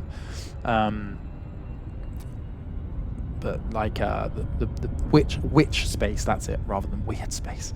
Yeah, that's basically, I think, their way of communicating, jumping between whole solar systems rather than just within it. Frameshift drive charging. So that's the first of our jumps. 7 jumps to go. This is the kind of thing you'll do a lot in this game. I mean, depending on how you play, but like it or not, getting across the universe takes time. So, 3, 2, you know, you can do lots of other things whilst you're on the way. It's a good... This part of the game is a little bit space trucky, which plenty of people enjoy. I like it. But yeah, sometimes you do have to put in the time to actually jump to get somewhere, which is kind of nice because it gives a feeling of the vastness of space as well. You know, it's like takes a while to get anywhere. fuel scooping. Here you go. So this is the fuel scoop. So I've got a fuel scoop installed on this. I'm already pretty much fully fueled, but you see in the bottom right there, there's a bit of blue at the end of this fuel line. That's it fueling up, or rather, that's how much this next jump is going to take. But that area is where it shows you how much fuel you are scooping up. Very useful Drive charging. if you're doing a lot of exploration, because you don't want to have to dock all the time to refuel. So you want a decent fuel scoop on your ship to be able to stay out in space, really. You don't need to worry about food or drink or anything for your people. I don't know whether that will be a consideration. So obviously Odyssey is the big update, or big there's other updates, but like Odyssey is sort of the next landmark sort of DLC, I think they're going to call it, and that's going to have some big focuses on, you know, your character, your being able to leave and explore your ship, or leave your ship to explore planets and things like that. A lot of that's to be confirmed, obviously, so I'm sort of speaking on what I've picked up of it. Fuel scoop But yeah, disengaged. maybe one day food and drink will be a consideration. Frameshift drive charging. But I think in the future, it's just a pipe of nutrients straight up your ass, isn't it? Best way to eat, I hear. I'd get a really thick pipe, like a wide bore pipe, to really give me all the nutrients I need, like instantly. Like I want a whole turkey's worth of nutrients just pounded up there. I'm gonna call it rectal waiter, the rectal waiter, and he brings your food right up into your. The future's going to be exciting, guys. Is all I'm saying. I can't wait to not have to chew. Fuel scooping. I'm just going to gather a bit more fuel than I normally would. So the closer you get to it, the better rate per second you have. Well, not. Oh. I literally almost said, don't get too close though, because you'll drop out of frame shift. Like that. So this can be an issue because if you get too close, your shields fail and you start getting heat damage basically on your ship, and that can be bad news. You will explode. Also, like, obviously you're limited by the kind of fuel scoop you've got. It will only scoop so much. Yeah. But yeah, it's pretty strange streaming on your own. You realize how much talking you have to do when there's nobody else to fill the gaps. Frameshift drive charging. And also just very conscious about breaks in speech and things like that. Like, I would lose my voice if I streamed solo like this all day, without a doubt. No way I could keep talking this much. 4, 3, 2, 1. Bum, bum, bum. Back into which space?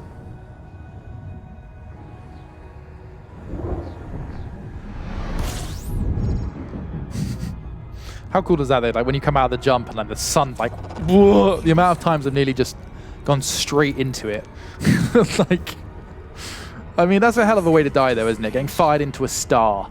Like, sign me up. Like, you fire my ashes into a star. All right, guys, or fire them into space. That would be sweet. Just into space. Because I think, like, personally, I'm not a religious person, and but I think the one thing that you can all bank on is when you die, eventually, all the things that make you up break down into their constituent parts and, you know, go back into the earth, go back into our life cycles and that sort of stuff. One day, the Earth is going to be consumed by the sun, we think. Or at the very least, something's going to happen to it that will cause the Earth to explode, and, you know, all those bits and all those things that make it up the Earth and all the things that were on it will be fired through the universe.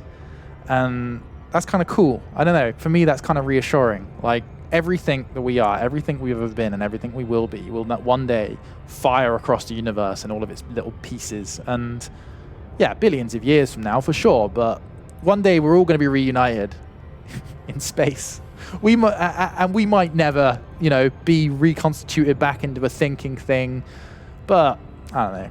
It's kind of nice to think that ultimately there may be no afterlife, but there is something after life that's quite cool and galactic and interesting. You know, one day you may exist as a consciousness that's sailing past all these celestial bodies. It's a nicer thought, I guess, than rotting in the ground and being eaten by worms. Anyway, 50 light years, no, 8 light years from here. We actually probably need to try and find. Drive charging.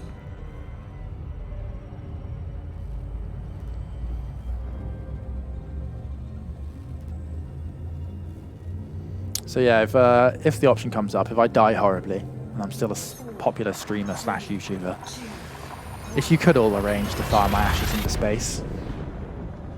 And don't fuck it up either. Like, how embarrassing would it be? You've loaded up popular. Yeah, I know, popular. You've loaded up your rocket. Everyone's excited. It's this incredible initiative. I'm really, you know, running with this idea now. I imagine everyone comes together like in a Hollywood film, you know, everyone around the world like, no, we should do this. We should get together for this random guy's on the internet's death. We've turned him into ashes, and now we're going to stuff him in this rocket we made. Don't fuck that up. Because you imagine that everyone's gathered around, oh, it's been an initiative, so good, raise money to do this and everything. And then they launch the rocket, and then it sort of just fails in, like, you know, halfway through the atmosphere, and just, you've just shit my ashes all over everywhere now, haven't you? That's not exciting. That's not beautiful. There's just ashes everywhere. Somebody in some random country gets... What was that? And it's my ashes all over him. Kind of funny, I suppose. Yeah, you could do ape air funerals, and the ashes just get carpet bombed over, like, you know, a town of your choice.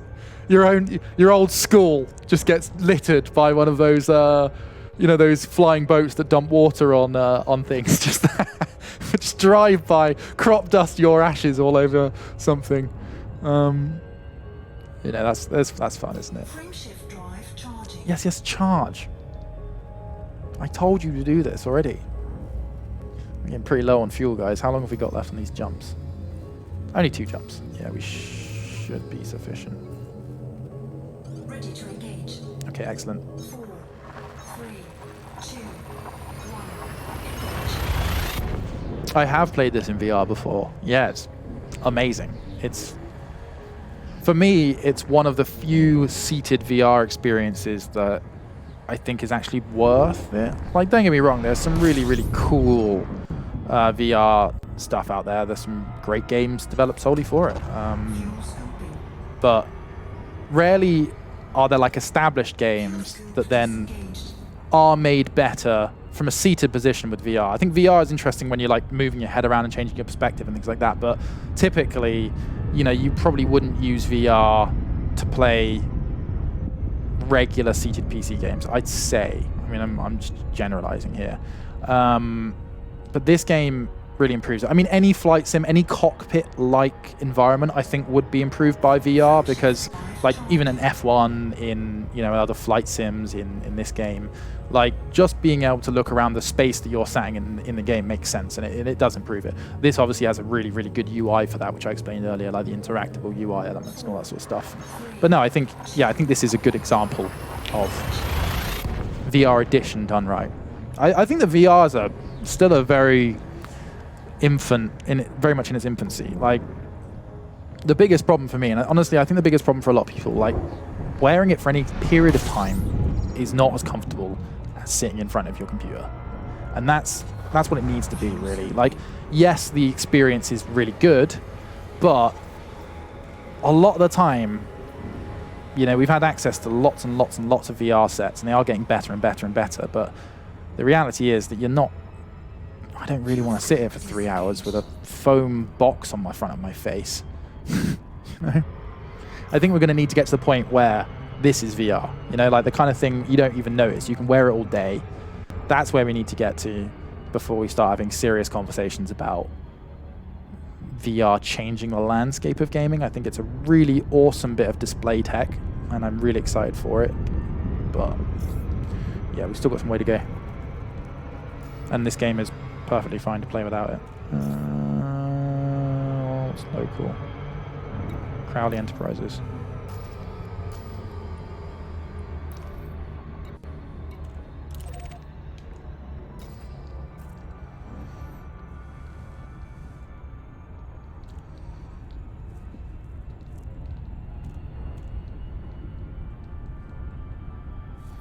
Would I prefer lots of screens around me than a headset?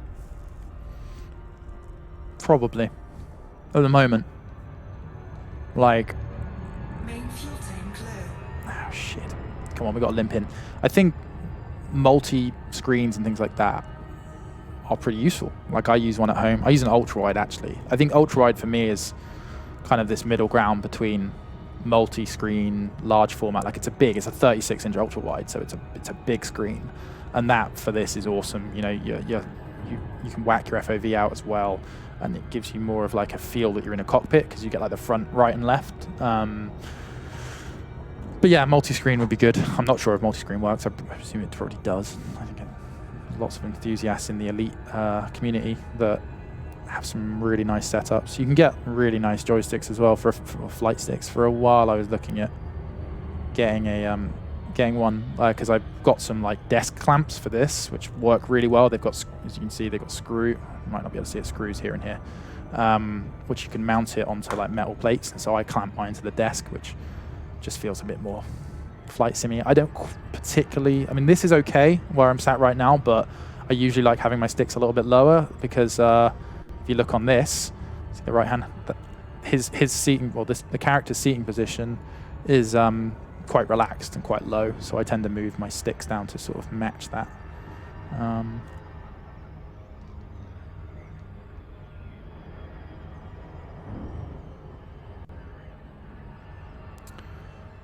Yeah, excited to show you guys more of this game and some of the aspects that I've really got into. This obviously being the first stream, kind of just wanted to get it going and talk to you guys about what we're going to be doing. We'll announce the next one. Well, it'll be next month at the moment, but that's got some special focuses as to, like, you know, focusing on certain aspects of the game. We're going to be doing that. This stream is like an introductory stream, and then going forward we'll have some topics for each of those streams, so you guys know sort of Cannot comply. there we go. God, I'm going to have to dock manually as well, I think. We'll let you guys know when those streams are going live, once a month to start with, and then we will be doing a few more frequently as we ramp up towards the launch later in the year of Odyssey, and then of, you know, there's other content updates coming before Odyssey, but clearly that's the biggest one. Hopefully we might be having a look at some betas or betas as they become available. So we might get some early looks. I don't know yet. I don't want to promise these things. I'm sure there are people watching this going, "Oh my God, don't tell people that." But yeah, hopefully we're going to get some early looks at stuff. At the very least, we will be on it as soon as it's available. Just want to find the door. God, I love how nimble this ship is. So I'm using maneuvering thrusters for a lot of this, which work insanely well, if I'm honest with you. So I've got a little joystick on my thumb. I'll see if I can show you guys. A little joystick on my thumb here, right? And that controls my thrusters. So I can hold it like this, do throttle, And then also have it's really good.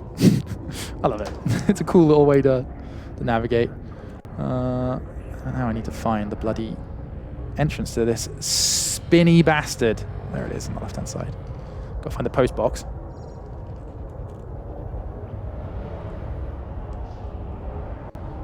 Yeah, this is an X56 SATEC joystick, which is fine. It's good in that it has loads of profiles for things already. So this, I know Elite has both this one and my old X52 as well, profiles ready to go, which is pretty useful. So yeah, that works well. Not too expensive for what you get either. Like I say, there are some very luxury sort of look like they've been ripped out of an aircraft kind of grade stuff you can get for about £300 to £500, whilst this is about a couple of hundred, I think. But then there are... Scan detected. Oh, fuck, I haven't asked for docking, have I? God, I'm about to get... Yeah. I didn't request docking. I'm going to get... Ooh! Oh, no! I'm getting out. I'm running. I'm going. I'm sorry. I'm sorry. Please don't shoot me out of the sky. Okay. Now in a better slot. Sorry, I was just thinking full manual, so I wasn't considering they were going to need to ask me to dock. Got to do things properly.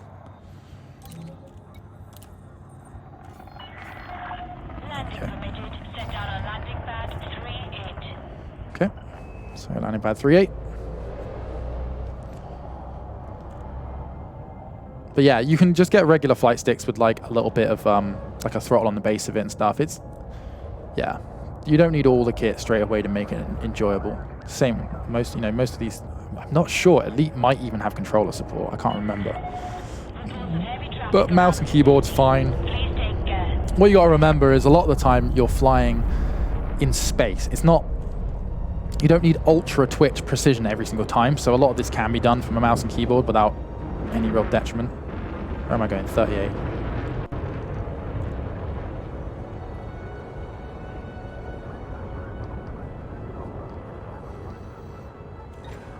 Cargo scope deployed. Landing gears down. Yeah, so it does have controller support. An Xbox controller is apparently a very big upgrade over mouse and keyboard. I quite like flying with Xbox controllers, I'm not going to lie. I got used to it in GTA, and then recently I've been using them for flight controllers. And no, do not get in the way of the pad. That's right. You stay there. You watch.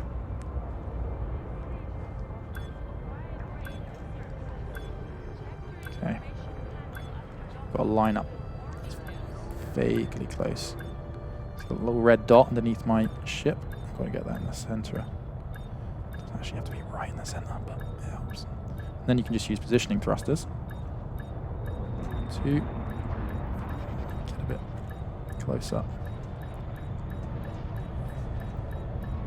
For throttle. Oh. What? This is landing pad 38, right?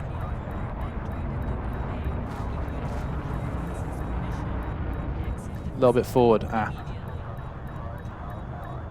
That's why. A little further. Yeah, I'm a little bit far back on the pad. There we go. There we go. Boom! We did it! Alright, refuel this son of a bitch. Repair. Restock. Okay.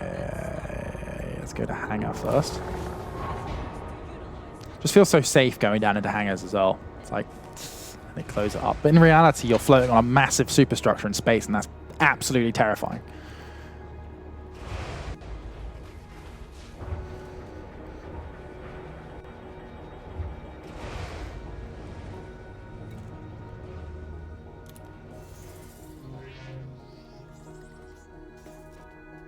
Let's have a look at what we've got in the shipyard. Oh, I've got 3 stored ships here. This was one I was... So, we've got the Viper, the Asp Explorer, which is a great little ship. The Type 9 Heavy, which is really cool as well, actually. I think I was using this one for... Yeah, I was. I was using this for mining, because it's got quite a lot of cargo space. So this has seismic charge launcher, subsurface displacement missiles, abrasion blasters. I mean, it's all very cool names, isn't it? But yeah, Type 9 is a big boy. In fact, I'll try and show you, actually.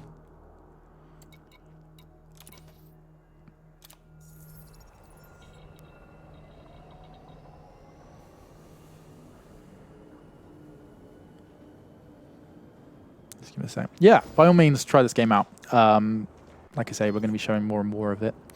Let's have a quick look at this in outfitting so you guys can see it a bit better.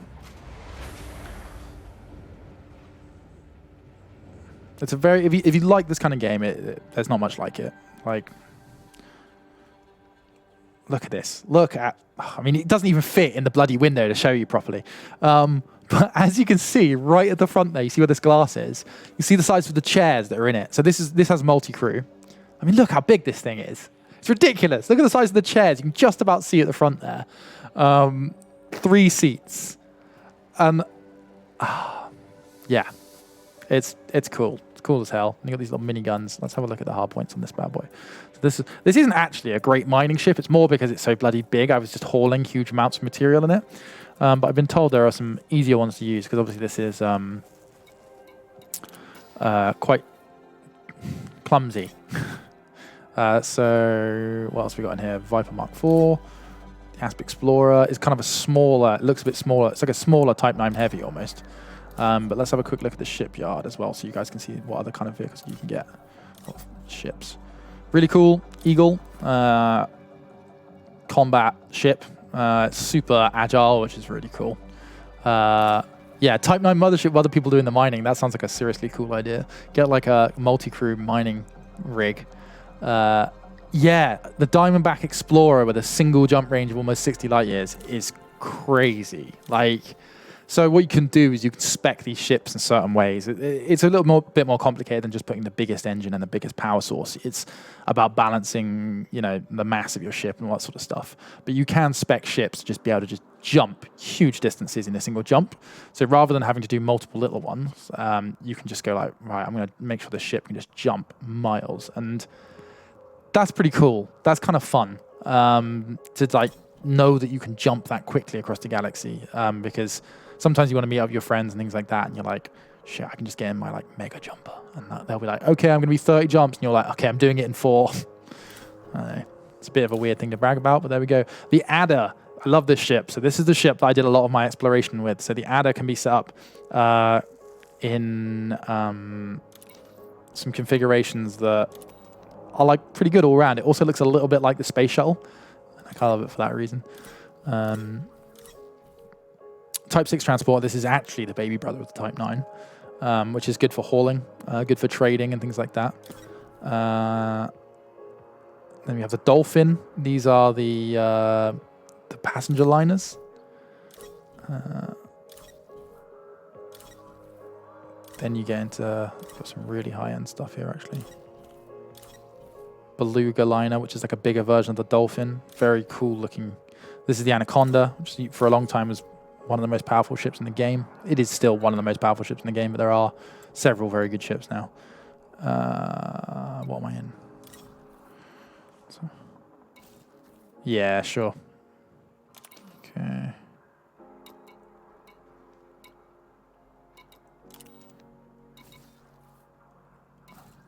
Oh, of course you can ship. Transfer ships. I'm gonna got a $250,000 credit fine on the Anaconda. Transfer.